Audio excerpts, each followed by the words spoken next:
ആരാധ്യനായ അധ്യക്ഷ സുഹൃത്ത് ചിത്രകാരൻ കൂടിയായ പ്രസാദ്, മൺസൂൺ മൈൻഡ്സ്കേപ്സ് എന്ന് പറയുന്ന സവിശേഷമായ എക്സിബിഷൻ ഉദ്ഘാടനം ചെയ്ത ചിത്രകാരിയായ ഷീല മാഡം, എന്നോടൊപ്പം വേദി പങ്കിടുന്ന സൂരജ്, ചിത്രകാരരായ അജയ് ശേഖർ, ട്രിസ ലാലി, കാവ്യ യസ്നാഥ്, ശ്രീമതി ബീന കൃഷ്ണകുമാർ, എന്നെ കേൾക്കുന്ന കലാസ്നേഹികളെ സായാഹ്ന അഭിവാദനങ്ങൾ.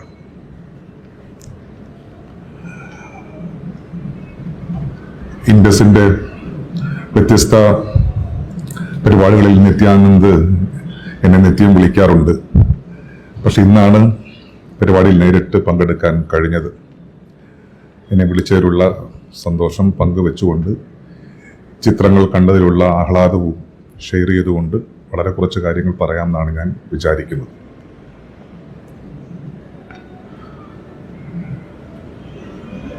കലയും കാലവും തമ്മിൽ എന്തെങ്കിലും ബന്ധമുണ്ടോ എന്നുള്ള ചോദ്യം എല്ലാ കാലവും നമ്മളെ പ്രചോദിപ്പിക്കുന്ന ചോദ്യങ്ങളിൽ ഒന്നാണ്. കലയും കാലവും തമ്മിലുള്ള ബന്ധം.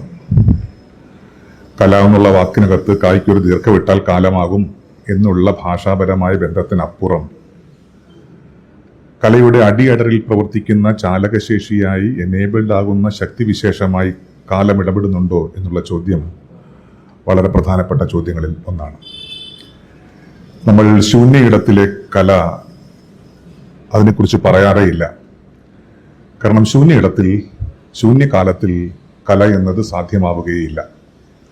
കല എപ്പോഴും ടെമ്പറൽ ആണ്, കല എപ്പോഴും സ്പേഷ്യലും ആണ്.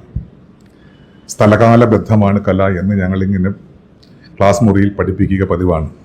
സ്ഥലത്തിലും കാലത്തിലുമാണ് കല ഇങ്ങനെ മുള പൊട്ടുക. എല്ലാത്തരം കലാവിശേഷവും അങ്ങനെയാണ്. സംഗീതമായാലും നൃത്തമായാലും ചിത്രകലയായാലും ശില്പകലയായാലും മറ്റ് ഫോക്ലോറിക് ആയിട്ടുള്ള ക്ലാസിക്കലായിട്ടുള്ള ഏതുതരം എക്സ്പ്രഷൻ ആയാലും ഒരു സ്ഥലവും കാലവും ചേർന്നാണ് ഒരു കലയ്ക്ക് ജീവൻ, അതിനൊരു ഓർഗാനിക് നേച്ചർ നൽകുക എന്ന് പറയാം. ഇന്നിവിടെ സവിശേഷമായി ഒരുക്കിയിരിക്കുന്ന എക്സിബിഷനിലെ ചിത്രങ്ങൾ കാണുമ്പോൾ ഈ പറയുന്ന ആശയം വീണ്ടും വീണ്ടും ഉറയ്ക്കുകയാണ് ചെയ്യുന്നത്. മൺസൂൺ എന്ന് പറയുന്ന കാലത്തെ അഭിസംബോധന ചെയ്യുന്ന പലതരത്തിലുള്ള പെയിന്റിങ്ങുകളാണ് നമുക്ക് ചുറ്റും ഇരിക്കുന്നത്. ഒരു വിഷയത്തെ അഭിസംബോധന ചെയ്യുമ്പോൾ രണ്ടു തരത്തിലുള്ള നോട്ടങ്ങൾ ഉണ്ടാകാറുണ്ട്. ഒന്ന്, ചിത്രകാരൻ അല്ലെങ്കിൽ ചിത്രകാരി ആ വിഷയത്തിലേക്ക് നോക്കുന്നു എന്ന് പറയുന്ന വളരെ ആക്റ്റീവായിട്ടുള്ള ഒരു നോട്ടം. ഞാൻ മഴയെ വരയ്ക്കുന്നു, എൻ്റെ പഴയകാല മഴക്കാല ഓർമ്മയെ ഞാൻ വർണ്ണലിപികളിലാക്കുന്നു.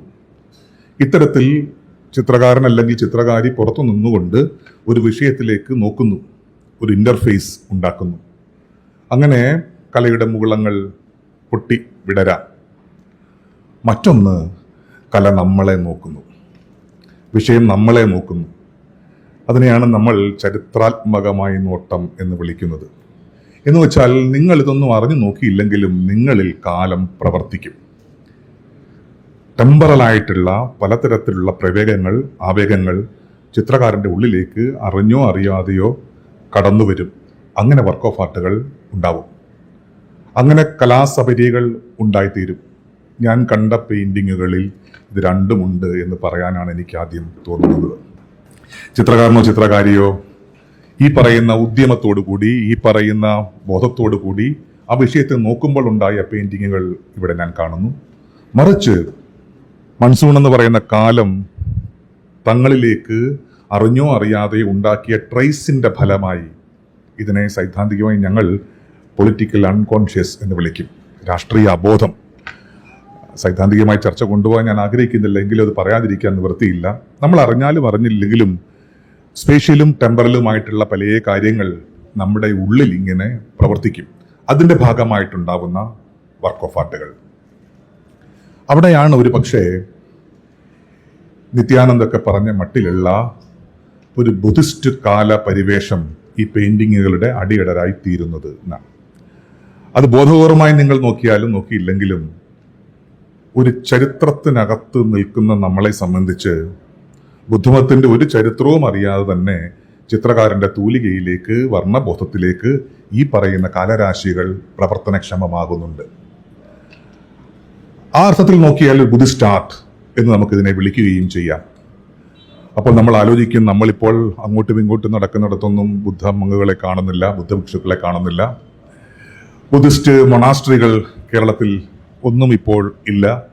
പിന്നെ എങ്ങനെയാണ് നമ്മളിലേക്ക് ബുദ്ധമതം ഇങ്ങനെ ഒരു ആവേശ ശക്തിയായി വരുന്നത് എന്നൊരു ചോദ്യം ഉണ്ടായേക്കാം. ചരിത്രം ഒരാളുടെ ഉള്ളിൽ പ്രവർത്തിക്കുന്നത് പല നിലയ്ക്കാണ്. ചിലപ്പോൾ സ്വപ്നാടനം പോലെ പ്രവർത്തിച്ചു എന്ന് വരും.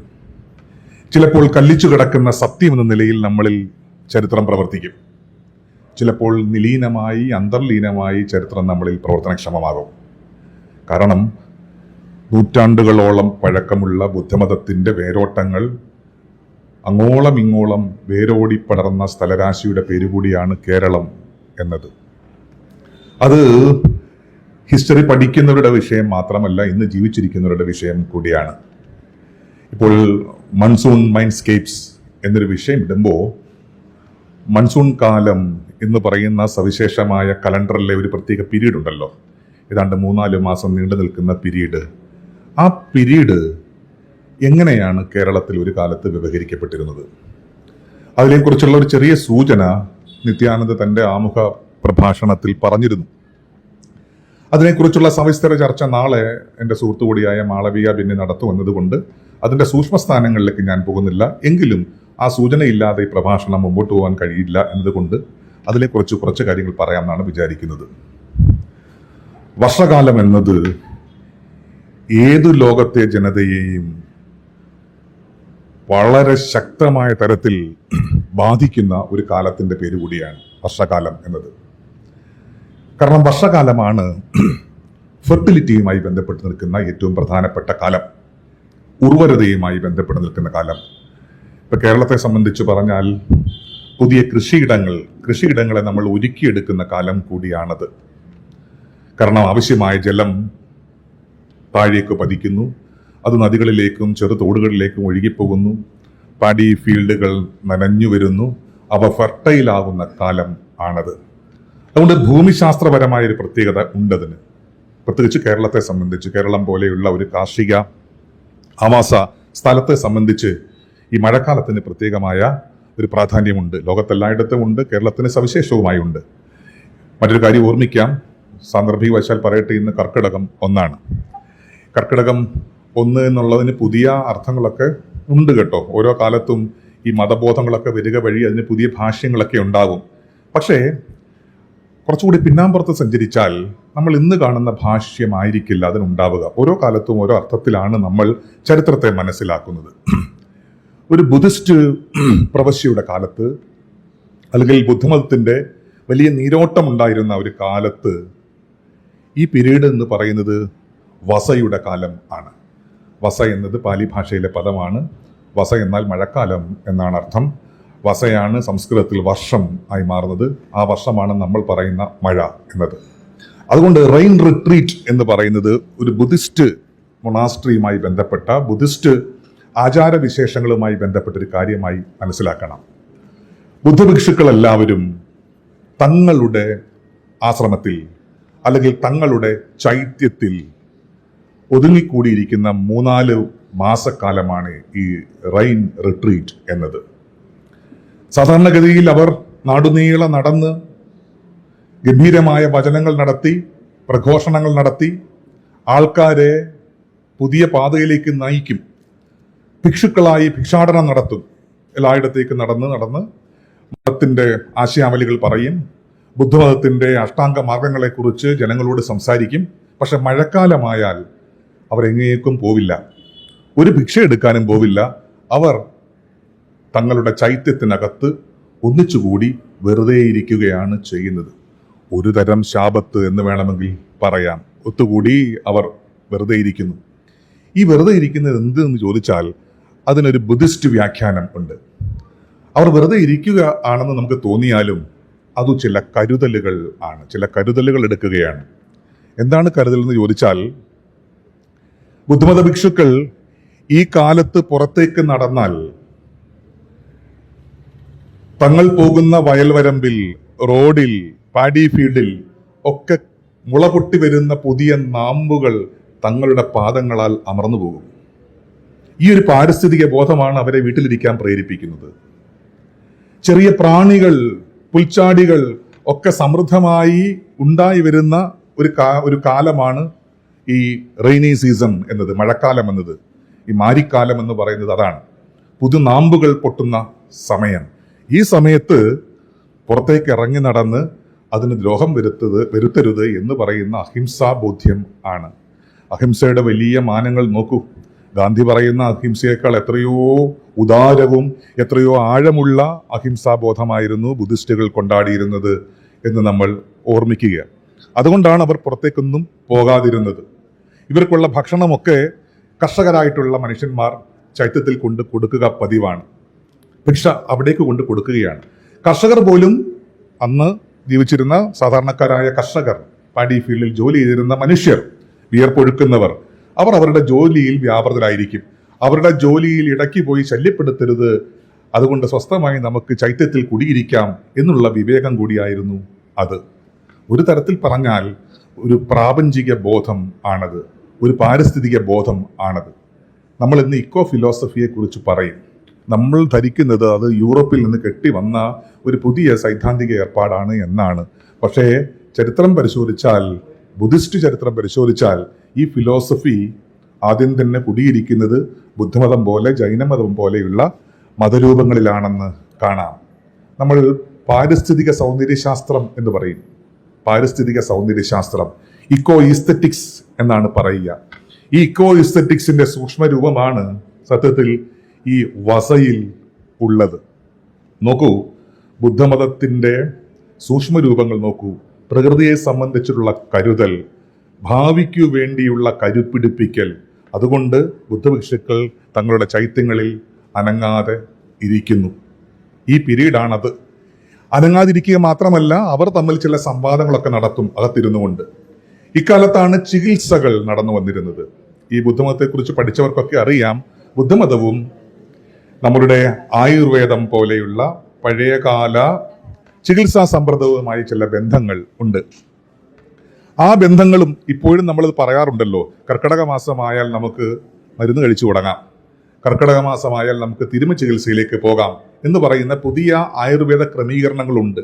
നമ്മൾ ധരിക്കുന്നത് അത് അടുത്ത കാലത്ത് തുടങ്ങിയൊരു ഏർപ്പാടാണ് എന്നാണ്. അടുത്ത കാലത്താണ് അത് പോപ്പുലസായി മാറിയത് എങ്കിലും ഇപ്പൊ കോട്ടക്കൽ ആയുർവേദശാല പോലെയൊക്കെയുള്ള പുതിയ വൈദ്യശാല ക്രമങ്ങൾ വരുന്നതോടുകൂടിയാണ് അതിന് പോപ്പുലാരിറ്റി വന്നു തുടങ്ങിയതെങ്കിലും ചരിത്രം പിന്നോക്കം നമ്മൾ പരിശോധിച്ചു പോകുമ്പോൾ ബുദ്ധിസത്തിന്റെ നാൾ വഴികളിൽ ഈ പറയുന്ന വർഷകാലത്ത് നടത്തിയിരുന്ന ചികിത്സ എന്ന് പറയുന്നൊരു ഏർപ്പാടുണ്ട് എന്ന് നമുക്ക് ബോധ്യപ്പെടും. അപ്പോൾ ഇക്കാലത്ത് ശരീരത്തെ വൃത്തിവൽക്കരിക്കുന്നു. ശരീരത്തിലുള്ള ദോഷങ്ങളെയെല്ലാം ഒഴുക്കിക്കളഞ്ഞ് പുതുമയുള്ള, ഉണ്മയാർന്ന ഒരു പുതുജീവനെ സാക്ഷാത്കരിക്കുക എന്നുള്ള ലക്ഷ്യമായിരുന്നു ഈ റെയിൻ റിട്രീറ്റിൽ നടന്നിരുന്നത്. ഞാൻ പറഞ്ഞു വന്നത്, ഇത്തരത്തിലുള്ള ബൗദ്ധികമായിട്ടുള്ള ഒരു ആശയധാര മഴക്കാലവുമായി ബന്ധപ്പെട്ട് ഉണ്ട്. അതുകൊണ്ട് ചിത്രകാരന്മാർ ചിത്രം വരച്ചപ്പോൾ ഇതൊക്കെ അറിഞ്ഞിട്ടാണോ വരച്ചതെന്ന് ചോദിച്ചാൽ ആവണം എന്നില്ല. നിങ്ങൾ ബുദ്ധമതത്തിന്റെ ചരിത്രം ഒന്നും അറിഞ്ഞില്ലെങ്കിലും നിങ്ങളുടെ ഉള്ളിൽ ചരിത്രം മറ്റൊരു തരത്തിൽ സംഭവിക്കുന്നു. അതിനെ കണ്ടറിയുന്നതാണ് ഈ പറയുന്ന ഗാലറി സ്പേസ് എന്ന് ഞാൻ വിചാരിക്കുന്നു. കേരളത്തിന്റെ ചരിത്രം പരിശോധിക്കുമ്പോൾ നമുക്കറിയാം, കേരളത്തിൽ ഒരു കാലത്ത് സുദൃഢമായ രീതിയിൽ സവിസ്തരമായി ബുദ്ധമതത്തിന്റെ അലയൊലികൾ മുഴങ്ങിയ സ്ഥലമായിരുന്നു. ഞാൻ വരുന്ന ആലപ്പുഴ ജില്ല അതിന്റെ പ്രധാനപ്പെട്ട ഒരു കേദാരഭൂമി ആയിരുന്നു. ഞാൻ ആലപ്പുഴ ജില്ലയിലെ പള്ളിപ്പാട് എന്ന് പറയുന്ന കുട്ടനാടൻ ഗ്രാമത്തിൽ ജനിച്ചു വളർന്ന ആളാണ്. ആ വിഷയത്തെ മുൻനിർത്തിയായിരുന്നു ഞാൻ എൻ്റെ PhD ബിരുദവും നേടിയത്. അമ്പലപ്പുഴയ്ക്കടുത്ത് തകഴി എന്നൊരു സ്ഥലമുണ്ട്, തകഴിക്കടുത്ത് കരുമാടി എന്ന് പറയുന്നൊരു സ്ഥലമുണ്ട്. കരുമാടിയിൽ പോയാൽ നിങ്ങൾ കരുമാടിക്കുട്ടൻ എന്ന് പറയുന്ന ഒരു ബുദ്ധപ്രതിമ കാണും. കരുമാടിക്കുട്ടനെ നാട്ടുകാർ ഇഷ്ടം കൊണ്ട് വിളിച്ചതാണ് കേട്ടോ. ബുദ്ധമതത്തോട് ഉള്ള ഒരു പ്രീണനമാണ് ആ ഭാഷാക്കുറിയിൽ പോലും ഉള്ളത്. അദ്ദേഹത്തെ വിളിക്കുന്നത് കരുമാടിക്കുട്ടനാണ്. പ്രിയങ്കരനായിട്ടുള്ളൊരു ദേവതയായി, ഡൈറ്റിയായി പൊതുജനങ്ങൾ കരുതിപ്പോയിരുന്നു. കരുമാടിക്കുട്ടൻ AD 8 or 9 നിർമ്മിക്കപ്പെട്ട പ്രതിമയാണ്, ബുദ്ധപ്രതിമയാണ് എന്ന് നമ്മൾ തീരുമാനിച്ചിട്ടുണ്ട്. ഐക്കണോഗ്രഫിയും ഐക്കണോമെട്രിയും, വീണ്ടും ഫൈനാൻസിലേക്ക് നമ്മൾ വരികയാണ്. ഐക്കണോഗ്രഫിയും ഐക്കണോമെട്രിയും കാണിക്കുന്നത് അനുരാധപുരം ശൈലിയിലുള്ള ഒരു ബുദ്ധപ്രതിമയാണ് അതെന്നാണ്. നോക്കൂ, അപ്പോൾ ആലപ്പുഴയ്ക്ക് അടുത്ത് ഒരു ഗ്രാമത്തിനകത്ത് വയലേലകളുടെ നടുവിലായി ഒരു ബുദ്ധപ്രതിമ നിലനിൽക്കുന്നു. തൊട്ടപ്പുറത്തോട്ട് പോയാൽ പള്ളിക്കൽ എന്ന സ്ഥലത്തേക്ക് നമ്മൾ എത്തും. അവിടെ പള്ളിക്കൽ എന്ന് പറയുന്ന സ്ഥലം ഇപ്പോൾ ഒരു ദേവീക്ഷേത്രമാണ്. ആ ദേവീക്ഷേത്രത്തിന്റെ വളപ്പിന് പുറത്ത് മറ്റൊരു ബുദ്ധൻ ഇരിപ്പുണ്ട്. ഇപ്പോഴും ചെന്നാൽ കാണാം. ഏതാണ്ട് കരിമാടിക്കുട്ടന്റെ അത്രയും പൊക്കമുള്ള മറ്റൊരു പ്രതിമ. നാട്ടുകാർ അതിനെ പള്ളിക്കൽ പുത്തരച്ചൻ എന്നാണ് വിളിക്കുന്നത്. പുത്തരച്ചൻ ബുദ്ധരച്ചനാണ് കേട്ടോ. അച്ഛനൊരു വിശേഷണമാണ്, ബുദ്ധനാണ്. പള്ളിക്കൽ ഇരിക്കുന്ന ബുദ്ധൻ എന്നാണ് അർത്ഥം. ഈ പള്ളി എന്നൊക്കെയുള്ള സ്ഥലനാമം പോലും ബൗദ്ധികമാണ് എന്ന് നമുക്കറിയാം. പള്ളി എന്ന് പറയുന്ന പാലി ഭാഷാ പദം കൊണ്ട് നിർമ്മിച്ച എത്രയോ സ്ഥലനാമങ്ങളാണ് കേരളത്തിൽ ഉള്ളത്. ഞങ്ങളുടെ അടുത്ത് ഞാൻ തന്നെ ജനിച്ചത് പള്ളിപ്പാട്ടാണ്. തൊട്ടപ്പുറത്ത് കാർത്തികപ്പള്ളിയുണ്ട്, അപ്പുറത്ത് പള്ളിക്കലുണ്ട്. ഇങ്ങനെ പള്ളി ചേർന്ന് വരുന്ന നിരവധി സ്ഥലനാമങ്ങൾ കൊണ്ട് സമൃദ്ധമാണ് കേരള ഭൂമിക എന്ന് പറയുന്നത്. ബുദ്ധമതത്തിന് പലതരത്തിലുള്ള ശ്രേണികളുണ്ട്. ബുദ്ധമതത്തിന് പല തരത്തിലുള്ള കാറ്റഗറികളുണ്ട്. അതിലൊരു പ്രധാനപ്പെട്ട ഒരു കാറ്റഗറിയാണ് ഈ തേരവാദം എന്ന് പറയുന്നത്. സ്ഥവിരവാദം എന്ന് സംസ്കൃതം, തേരവാദം എന്ന് പാലി ഭാഷാപദം. ഈ തേരവാദത്തിന്റെ അലയൊലികളായിരുന്നു ഒരു കാലത്ത് കേരളത്തിൽ മുഴങ്ങിയിരുന്നത്. ആദ്യകാലത്ത് നമ്മൾ ധരിച്ചിരുന്നത്, ഹിസ്റ്റോറിയൻസ് ഒക്കെ പറഞ്ഞിരുന്നത്, ഈ ബുദ്ധമതം എന്ന് പറയുന്നത് ആലപ്പുഴ ജില്ലയിലും ഒക്കെ ഒതുങ്ങിയിരുന്ന ഒരു സംഗതി ആയിരുന്നു എന്നാണ്. പക്ഷെ പുതിയ കാല പഠനങ്ങൾ തെളിയിക്കുന്നു ആലപ്പുഴ ജില്ലയിൽ മാത്രമല്ല, എന്തിന് എറണാകുളത്തും ഒക്കെ അതിന്റെ ലക്ഷണങ്ങൾ കണ്ടെത്തിയിരിക്കുന്നു. ഞാനും അജയ് ശേഖറും കൂടി നടത്തിയ ചില അന്വേഷണങ്ങളിൽ നീലീശ്വരം പോലുള്ള സ്ഥലത്തു നിന്ന് കണ്ടെത്തിയ ബുദ്ധപ്രതിമയെക്കുറിച്ച് ഞങ്ങൾ എഴുതിയിട്ടുണ്ട്. ഇപ്പോഴും പല ബുദ്ധപ്രതിമകൾ മണ്ണിനടിയിൽ കിടക്കുന്നു എന്ന് തന്നെയാണ് ഞങ്ങൾ കരുതുന്നത്. അത്രയ്ക്ക് സമൃദ്ധമായി നിന്നിരുന്ന ഒരു മതാവലിയായിരുന്നു ബുദ്ധമതം എന്നത്. ഒരു കാര്യം ഓർക്കണം, നമ്മൾ ഹിന്ദുമതം പോലെയുള്ള മതത്തെ മുൻനിർത്തി, അതിന്റെ ഘടനയെ മുൻനിർത്തി ബുദ്ധമതത്തെ നോക്കുന്നത് അപകടകരമായിരിക്കും. ബുദ്ധമതം അങ്ങനെ ആ മട്ടിലുള്ള ഒരു മതം ആയിരുന്നില്ല. മറിച്ച് ഒരു സമഭാവനയുടെ ഒരു പ്രത്യയശാസ്ത്രം മുമ്പോട്ട് വെക്കൽ ആയിരുന്നു. അതുകൊണ്ടാണ് നേരത്തെ ഇവിടെ ആമുഖമായി നമ്മുടെ ഭരണഘടനയുടെ ആമുഖം വായിച്ചല്ലോ. ആമുഖം തയ്യാറാക്കിയതിൽ പ്രധാനിയാണ് അംബേദ്കർ എന്ന് നമുക്കറിയാം. എന്തുകൊണ്ടാണ് അംബേദ്കർ ബുദ്ധിസം സ്വീകരിക്കുന്നതെന്ന് ചോദിച്ചാൽ, ഹിന്ദുമതം ഒരു വശത്ത് നിരവധിയായ ജാതി ശ്രേണികളെ ഉണ്ടാക്കിയപ്പോൾ, അല്ലെങ്കിൽ അസമത്വങ്ങളെ സൃഷ്ടിച്ചപ്പോൾ, ബുദ്ധമതം എന്നത് സമഭാവനയെക്കുറിച്ചും ബ്രദർഹുഡിനെ കുറിച്ചും സംസാരിച്ചു. വിലപ്പെട്ട വാക്കാണ്. ഞാനിത് പറഞ്ഞു വരുന്നത് കലയും ഇതാണ് ചെയ്യുന്നത് എന്ന് പറയാനാണ്. കല തമ്മിലടിപ്പിക്കാനല്ല ചെയ്യുന്നത്, ചേർത്ത് വെക്കാനാണ് ചെയ്യുന്നത്. അത് കലരലിന്റെ രാഷ്ട്രീയത്തെക്കുറിച്ചാണ് പറയുന്നത്, ഹൈബ്രിഡിറ്റിയെ കുറിച്ചാണ് അത് പറയുന്നത്. കലനം ചെയ്യുന്നതാണ് കല എന്ന് നമ്മൾ ഭാഷാവൃത്താന്തങ്ങളിൽ പറയും. കലനം ചെയ്യുന്നതാണ് കല എന്നത്. അതുകൊണ്ട് പിന്നീട് വരുന്ന ഒരു ഹിന്ദുമതം വലിയ ജാതി ശ്രേണികൾ ഉണ്ടാക്കുമ്പോൾ, ബുദ്ധമതം പോലൊരു സംഗതി സമഭാവനയുടെയും അഹിംസയുടെയും വലിയ ലോകങ്ങളാണ് പൊതുജനത്തിന് മുമ്പിൽ വെച്ചത്. അതുകൊണ്ടാണ് കുമാരനാശാൻ തന്റെ പല കൃതികളിലും ബുദ്ധമതത്തിന്റെ ആശയങ്ങളെ സ്വീകരിക്കുന്നത്. ഇപ്പൊ കരുണ പോലൊരു കൃതി, ചണ്ടാലഭിക്ഷുകി പോലൊരു കൃതിക്കകത്ത് അതിന്റെ അടിയടരായി പ്രവർത്തിക്കുന്നത് ഈ ബുദ്ധിസ്റ്റ് ഫിലോസഫിയാണ് എന്ന് കാണാം. നാരായണ ഗുരു അടക്കമുള്ളവർ ബുദ്ധമതത്തെ വേറൊരു മട്ടിൽ സ്വീകരിച്ചവരാണ്, വേറൊരു മട്ടിൽ സ്വീകരിച്ചവരാണ്. സഹോദരൻ അയ്യപ്പൻ എന്നുള്ള പേര് നോക്കൂ നിങ്ങൾ. സഹോദരൻ അയ്യപ്പന്റെ വീട് തൊട്ടടുത്ത് തന്നെയാണ്, ചെറായിലാണ് അദ്ദേഹം ജനിച്ചത്. അദ്ദേഹം ഒരു പത്രം നടത്തിയിരുന്നു. ആ പത്രത്തിന്റെ പേരാണ് സഹോദരൻ. പത്രത്തിന് ഇടാൻ പറ്റിയ പേരാണെന്ന് ചോദിച്ചാൽ അല്ല.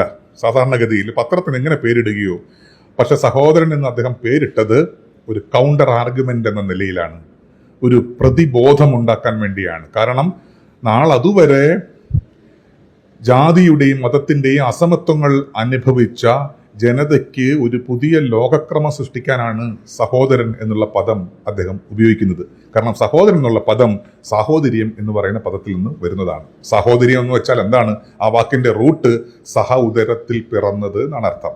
ഒരു അമ്മയുടെ വയറ്റിൽ പിറന്നത് എന്നാണ് അർത്ഥം. സഹ ഉദരം, ഒറ്റ വയറ്റിൽ പിറന്നവരാണ് നമ്മൾ എന്നുള്ള പ്രത്യയശാസ്ത്രം, ഹൈന്ദവ പ്രത്യയശാസ്ത്രം, അത് ചാതുർവർണ്ണി വ്യവസ്ഥയിൽ പറയുന്ന പ്രത്യയശാസ്ത്രമാണ്. അതിൽ ഒരമ്മയുടെ വയറ്റിൽ പിറന്നു എന്നുള്ള ബോധ്യം ഇല്ല. നമ്മളെല്ലാവരും വ്യത്യസ്തരാണെന്ന് പറയാൻ ശ്രമിക്കലാണ്. അതാണ് ബ്രാഹ്മണിക്കൽ പ്രത്യയശാസ്ത്രം എന്നത്. ചിലർ ഉന്നത കുലജാതരാണെന്നും, ചിലർ അതിനേക്കാൾ ശേഷി കുറഞ്ഞവരാണെന്നും, ചിലർ തീരെ മോശക്കാരാണെന്നും, ചിലർ കൾച്ചറിന് തന്നെ പുറത്താണ്, ഔട്ട്കാസ്റ്റ് ആണ്, അവർണരാണ് എന്ന് പറയുന്ന കാലത്തിനോടുള്ള ഒരു പ്രതിബോധം ആണ് സത്യത്തിൽ സാഹോദര്യം എന്ന് പറയുന്ന, ഫ്രട്ടേണിറ്റി എന്ന് പറയുന്ന, ബ്രദർഹുഡ് എന്ന് പറയുന്ന ഒരു ആശയാവലിയിൽ ഉള്ളത്. ഈ ബോധ്യത്തിലാണ് 1920കളുടെ തുടക്കത്തിൽ അദ്ദേഹം തുണ്ടിടപ്പറമ്പിൽ എന്ന് പറയുന്ന സ്ഥലത്ത് ഒരു ചെറിയ ഷെഡ് കെട്ടിയിട്ട് അവിടേക്ക് പുലയച്ചാളയിൽ പോയി 2-3 പുലയ സഹോദരങ്ങളെ വിളിച്ചുകൊണ്ട് വന്ന് അവർ ഒന്നിച്ചിരുന്ന് ഭക്ഷണം കഴിച്ചത്. ഇതാണ് കേരളത്തിന്റെ ചരിത്രത്തിലെ പ്രധാനപ്പെട്ട സംഭവമായ മിശ്രഭോജനം എന്നത്. ഞാൻ പറഞ്ഞു വരുന്നത് ആ മിശ്രഭോജനം ഒരു ഇൻസ്റ്റലേഷൻ ആണെന്ന് പറയാൻ കൂടിയാണ്. അല്ലെങ്കിൽ കലയുടെ വലിയ ദൗത്യം തന്നെയാണ് ഇതിൻ്റെയൊക്കെ സൂക്ഷ്മരൂപങ്ങളിൽ പ്രവർത്തിക്കുന്നത്. കല എന്നത് ഭിന്നിപ്പിക്കാനുള്ള ഒരു മാർഗമല്ല, നമ്മളെ കൂട്ടിച്ചേർക്കുന്ന ഒരു ചാലക വിശേഷം കൂടിയാണ്. ഞാൻ പറഞ്ഞു വന്നതിന്റെ ചുരുക്കം, ഒരു സ്ഥലത്തിന് അർത്ഥത്തികാവ് ഉണ്ടാകുന്നത് എങ്ങനെയാണ്? ഇപ്പൊ കേരളം പോലൊരു ഇടത്തിൽ സ്ഥലത്തിന് ഒരു ഓണ്ടോളജി ഉണ്ടാകുന്നത് എങ്ങനെയാണ്? സ്ഥലത്തിന് അർത്ഥത്തികാവ് ഉണ്ടാകുന്നത് ആ സ്ഥലവും കാലവും ചരിത്രവും എല്ലാം ചേർന്നു നിൽക്കുന്ന ഒരു ഘടനയ്ക്കുള്ളിലാണ്. ഈ ഘടനയിൽ പ്രധാനമാണ് ഈ ബുദ്ധമതം പോലെയുള്ള ആശയാവലികൾ. ആ ആശയാവലിയെ പിൻപറ്റിക്കൊണ്ടാണ് ഇവിടെ എക്സിബിഷൻ ഒരുങ്ങിയിരിക്കുന്നത് എന്നത് പ്രധാനപ്പെട്ട കാര്യവുമാണ്. ചിലർ ചില ചിത്രങ്ങൾ കണ്ടിട്ട് ചോദിക്കും, ഈ ചിത്രം എനിക്ക് മനസ്സിലായില്ലല്ലോ, ഈ ചിത്രത്തിന്റെ അർത്ഥം എന്താണ് എന്നൊക്കെ ചോദിക്കുന്ന ഒരു പഴയകാല ചോദ്യം ഉണ്ട്. അത് പഴയ തരത്തിലുള്ള ഒരു പാരായണ ബുദ്ധി കൊണ്ട് ചോദിക്കുന്നതാണ്. നിങ്ങളൊരു കർണാടക സംഗീതം കേട്ടാൽ എന്താണ് അർത്ഥം എന്ന് ചോദിക്കാറില്ലല്ലോ. അങ്ങനെയാണല്ലോ. ഒരു ഫ്ലൂട്ടിന്റെ ഒരു പീസ് കേട്ടാൽ, ഒരു സാക്സഫോൺ വാദനം കേട്ടാൽ എന്താണ് അർത്ഥം എന്ന് ചോദിക്കാറില്ലല്ലോ. അതുകൊണ്ട് അർത്ഥം എന്നുള്ളതല്ല പ്രശ്നം, സിഗ്നിഫിക്കേഷൻ എന്നുള്ളതാണ് സംഗതി. സിഗ്നിഫിക്കേഷൻ എന്ന് പറയും സൂചക സൂചിത ബന്ധങ്ങളിലൂടെയുള്ള ഒരു പാരായണമാണ് സത്യത്തിൽ കലയിലും സാർത്ഥകമായിരിക്കുക. അതുകൊണ്ട് ഒരു ചിത്രം കണ്ടിട്ട് ഇതിന്റെ അർത്ഥം എന്തെന്നുള്ളതല്ല, ആ ചിത്രം ഒരു ചിഹ്ന വ്യവസ്ഥയാണെന്ന് കാണുകയും അതിലെ കളറുകളും അതിലെ ദൃശ്യബിംബങ്ങളും പല തരത്തിലുള്ള കമ്മ്യൂണിക്കേഷനുള്ള അവസരം ഒരുക്കുകയാണ്. ഒരു തുറന്ന പാഠമായി നമ്മുടെ മുമ്പിൽ നിൽക്കുകയാണ്. നിങ്ങളത് കാണുമ്പോൾ നിങ്ങൾക്ക് എന്തു തോന്നുന്നു, അതാണ് നിങ്ങളെ സംബന്ധിച്ച ആ ചിത്രം. അങ്ങനെയാണ്.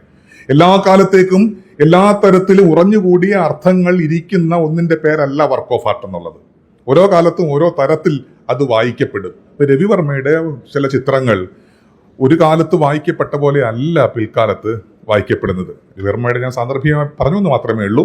എല്ലാ വർക്ക് ഓഫ് ആർട്ടുകളും അങ്ങനെയാണ്. ഇപ്പൊ യക്ഷി എന്ന് പറയുന്ന ഒരു ശില്പം, മലമ്പുഴയിലെ യക്ഷി എന്ന് പറയുന്ന കാനായി കുഞ്ഞിരാമന്റെ ശില്പം വരയ്ക്കപ്പെട്ട കാലത്ത് അശ്ലീലതയുടെ വലിയ അഹങ്കാര ബുദ്ധിയായിട്ടാണ് ഒരു പറ്റം ആൾക്കാർ പറഞ്ഞതെങ്കിൽ പിൽക്കാലത്ത് അത് വലിയ മലമകൾ എന്ന് പറയുന്ന ഒരു പാരിസ്ഥിതിക ബിംബമായി നമ്മൾ ഇന്ന് തിരിച്ചറിയുന്നു.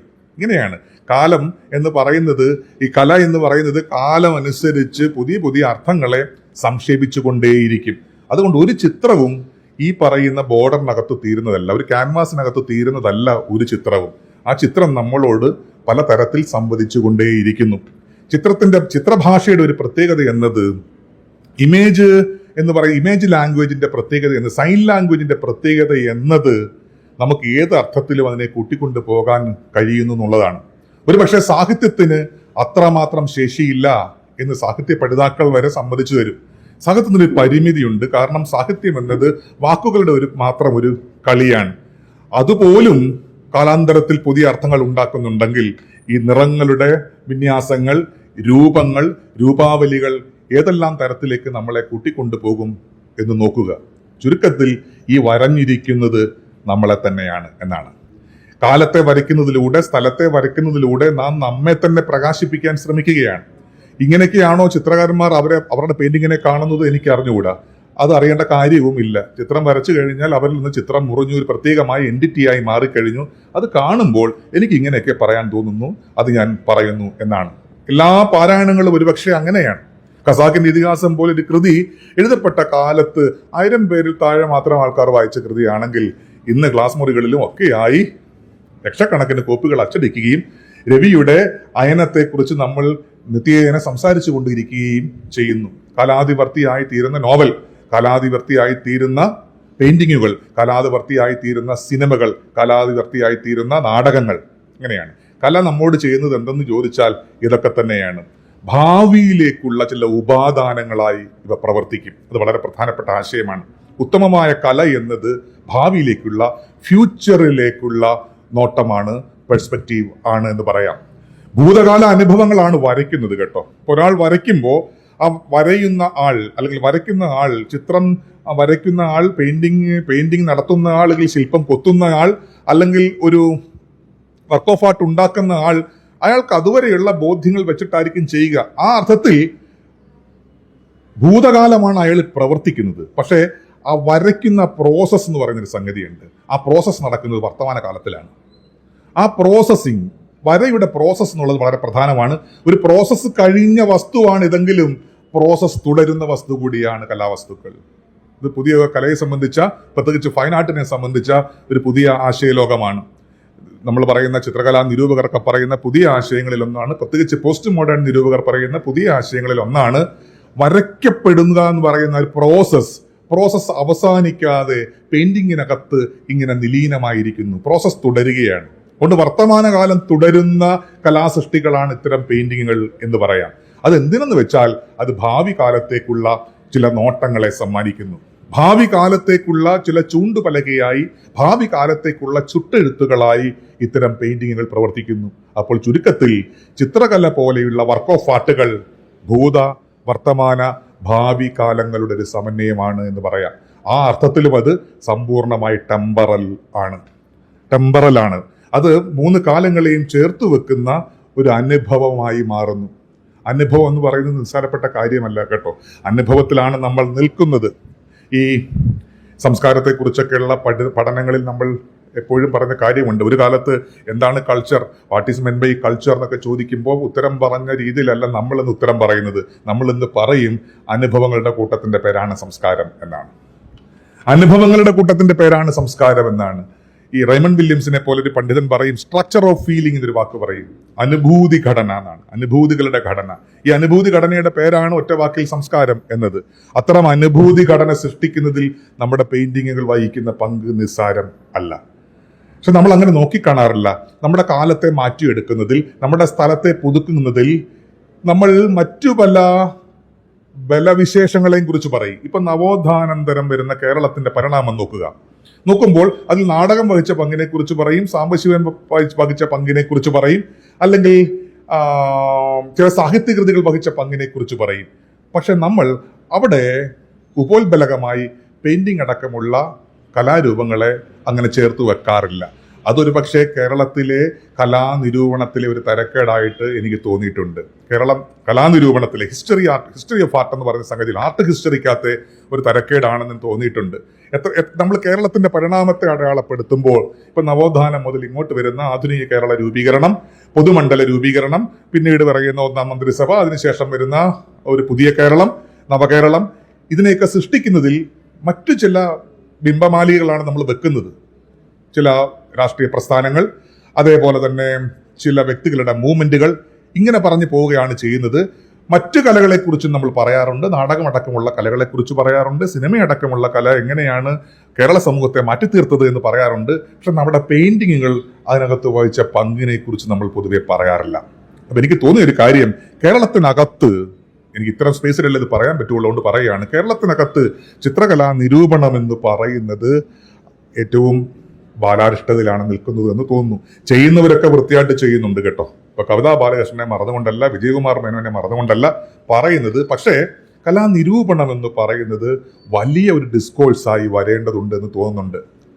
എന്ന് വെച്ചാൽ ഇന്നൊരു കുഞ്ഞ് സിനിമ കണ്ടാലും, സിനിമ കാണുന്നതിന് മുമ്പ് നമ്മൾ 2 കുറിപ്പ് എഴുതിയിട്ടാണ് സിനിമ കാണാൻ കയറുന്നത്.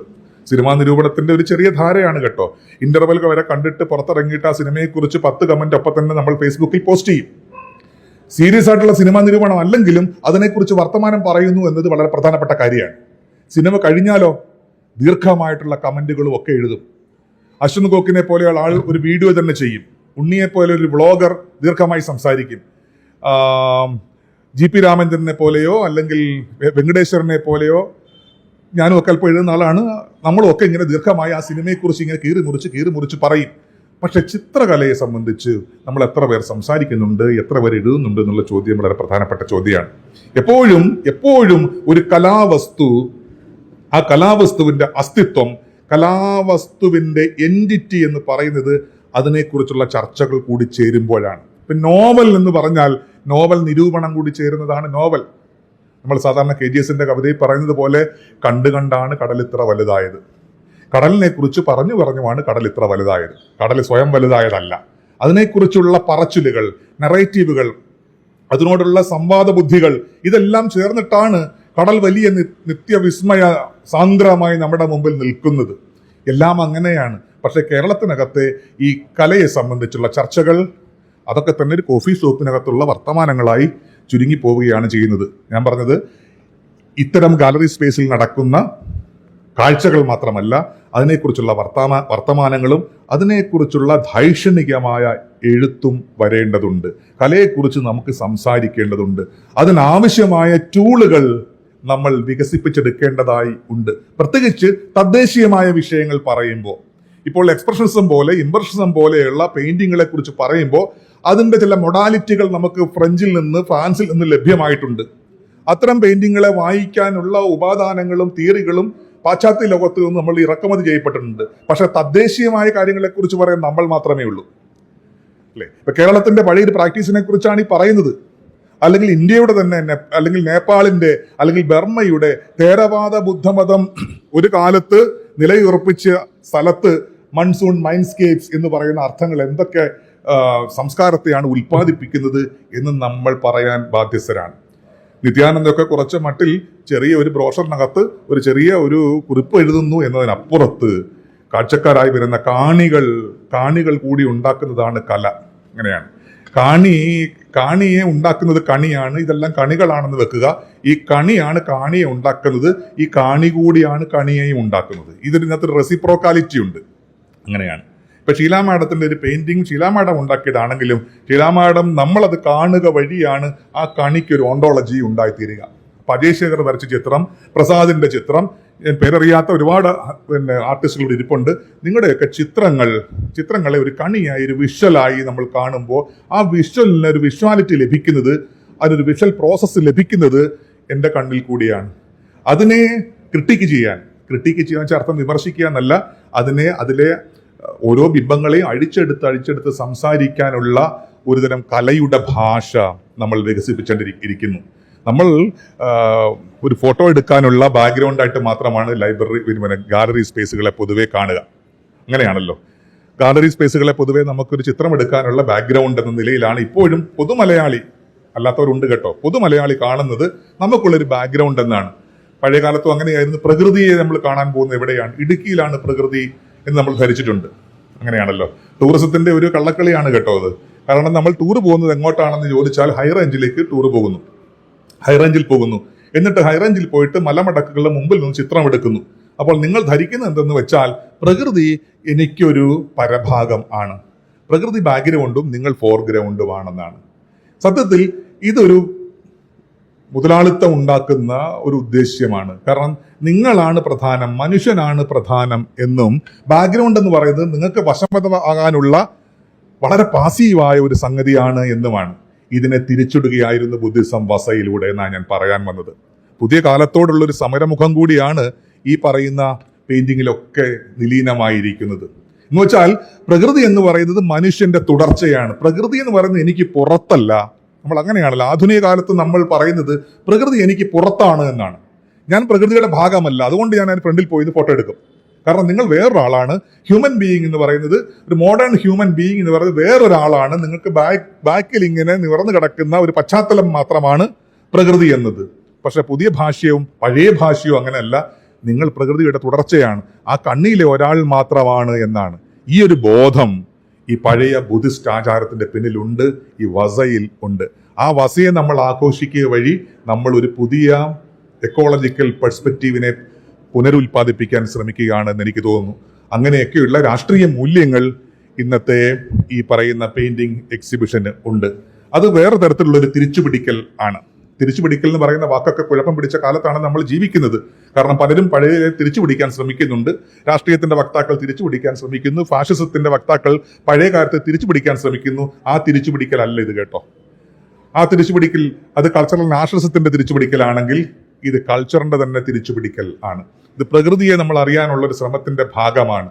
അപ്പോൾ അതിനെ നമ്മൾ ഒരു വാഴ്ത്തായി നമ്മൾ കാണുന്നു, നമ്മുടെ വാഴ്വായി തന്നെ കാണുന്നു. വാഴ്വിന്റെ ഒരു ലാക്ഷണിക യുക്തികളായിട്ടാണ് ഈ 21 പേരുടെ പെയിന്റിങ്ങുകളെ ഞാൻ കാണുന്നത്.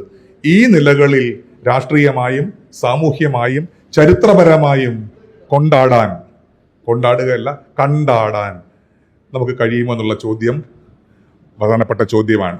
അതുകൊണ്ട് പെയിന്റിങ്ങുകൾ കാണാനുള്ള കാണിയായി തീരുക എന്നതും വളരെ പ്രധാനമാണ്. കാണിയായി തീരാൻ ചില തയ്യാറെടുപ്പുകൾ ആവശ്യമാണ്. വെറുതെ നിൽക്കുന്ന ഒരാൾ വെറും കാണിയല്ല. പെയിന്റിങ്ങുകൾ കാണാനുള്ള ഒരു കാഴ്ചശീലം നമ്മൾ ഉണ്ടാക്കിയെടുക്കേണ്ടിയിരിക്കുന്നു. അത്തരത്തിലുള്ള ഒരു സ്കൂളിങ്ങും ഒരുപക്ഷെ നമുക്ക് ആവശ്യമാണ്.